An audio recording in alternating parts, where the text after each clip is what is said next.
आमच्या जस्टिस भूषण गवईच्या आईला सांगण्यात आलं की तुम्ही RSSच्या कार्यक्रमात जा, तेव्हा आमच्या भूषण जस्टिसच्या आईनं सांगितलं की मी दीक्षाभूमीला जाईल. आणि म्हणून बघा भूषण गवईची आई काय म्हणते, अरे मला आहे दीक्षाभूमी तुला चारी धाम घे, दीक्षाभूमी तुला चारी धाम घे, मला आहे दीक्षाभूमी तुला चारी धाम घे, मला आहे दीक्षाभूमी.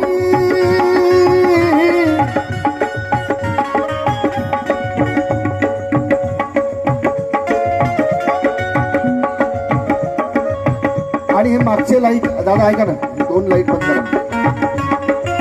मला आहे दीक्षाभूमी तुला चारी धाम घे, मला आहे दीक्षाभूमी तुला चारी धाम घे, मला आहे दीक्षाभूमी तुला चारी धाम घे, तुला चारी धाम घे रे तुला चारी धाम घे, तुला चारी धाम घे रे तुला चारी धाम घे. भट्टेजी मला आहे दीक्षाभूमी तुला चारी धाम घे.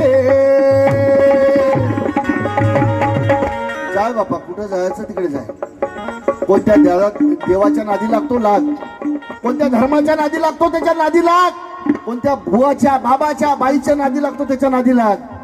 पण जो जो बाबासाहेबाच्या नादी लागतो, जो जो बुद्धाच्या नादी लागतो, तो कलेक्टर झाल्याशिवाय राहत नाही, तो माझ्यासारखा प्राध्यापक डॉक्टर झाल्याशिवाय राहत नाही. लक्षात घ्या.